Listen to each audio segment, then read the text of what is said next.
Good morning, everyone. Again, my name is Freeman. I'm out of Pittsburgh. I teach third grade ELA. I just want to say thank you to the Yale National Initiative for allowing me to share the progress of my curriculum unit so far. I'm very honored to share with you, and I'm also very excited to hear what my colleagues and fellows have done together. So to jump right in, the seminar that I participated in was with Dr. Sarbani Basu, Alien Earths.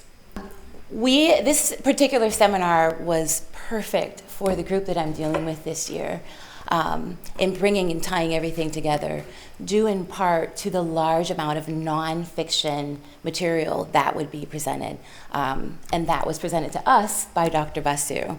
When you hear the term mind-bending, it's a real thing. When I participated this summer in the intensive session, I physically felt how much and how heavy this information was. It was so eloquently delivered by Dr. Basu in a way that we could also enjoy it. And so that was a big key factor in bringing it back, something this nonfiction text rich to 8 and 9-year-olds. I'm like, oh my gosh, these are 8 and 9-year-old students, but how am I going to do this?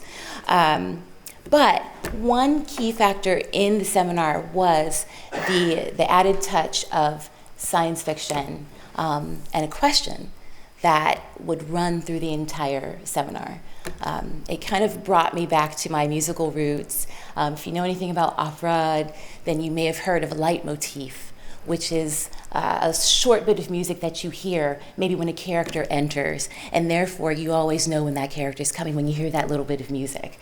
So in my, I decided to use that in bridging toward writing nonfiction, or writing science fiction.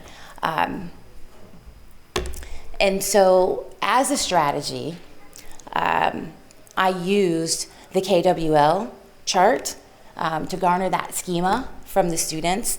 Students that are this young use a lot of background knowledge in order to make sense of new and different information. So again, with all of the nonfiction information presented, I wanted to get that out and start them there. And we also used vocabulary development. We are currently still working on just garnering that beginning stage and focusing on our questions. So we use DEA, which is define, example, and ask. And that is with all new vocabulary, we use that framework so that the students can get a rich definition, but also see how the terminology is used appropriately. And then by asking the question, we tap into that schema. By asking questions, answering questions, and having that discussion, we tap into their existing knowledge and grow from there. You'll see examples of the think, pair, share, which is a classic elementary tactic to get students really collaborating and working together and talking. Students learn from each other, and when they're speaking with each other, they tend to be more successful and show that comprehension. And finally, of course, we're working on note-taking skills. Third grade is a benchmark year for the state of Pennsylvania. And so they come in knowing this and fearing this. And hopefully, by getting them to speak, getting them to respond, they'll feel a little bit more comfortable when their testing comes around. So the 3 essential guiding questions here, that leitmotif that I discussed, are: what is life?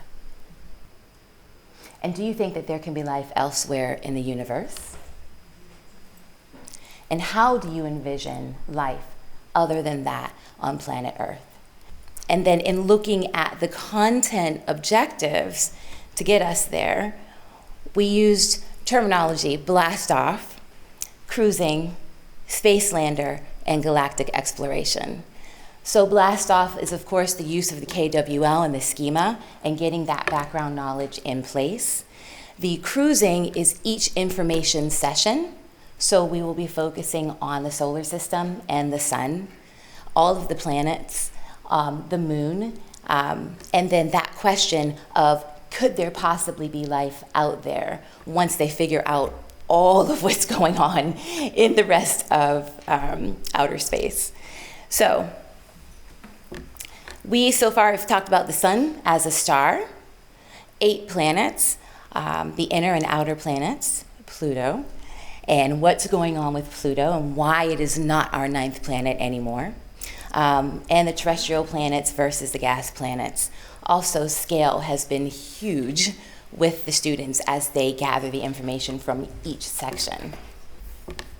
Planet Earth, we are terrestrial. What does that mean? The distance from the sun, what is atmosphere, and what is gravity compared to here on Earth, and as well as the moon. And then, of course, the moon itself, why it has a glow. They originally think that the moon is glowing all by itself. However, we talk about the reason for that and the reflection from the sun, etc. And then the difference in gravity. And I wanted to go back for a moment. This particular group, it stands out this year and was a challenge in that this 3rd grade, their foundational reading skills were completely interrupted. This is the group. I thought last year, okay, we see some learning loss. I'm sure all of us can speak to that. But this group lost over 1/3 of their kindergarten year and all of their 1st grade year. So the foundational reading skills, phonemic awareness, phonics, fluency, are sorely affected. And we're seeing that. So I wonder to myself, how is this going to work with a group that is suffering so much in foundational reading skills? However, as I'd like to show you, they have thrived. They lit up. They have so much to discuss and so much to absorb. With the collaboration that we've done in learning all of the information, all of the discussion, the analyzation of the text that we're looking at, pulling text from the curriculum and connecting it to the idea of the solar system and the planets and the moon and all of the other concepts, the vocabulary development and the questioning. So we're continuing on, and I hope to be able to share their wonderful writing at the end of this project. So I want to thank you so much for listening. Thank you so much.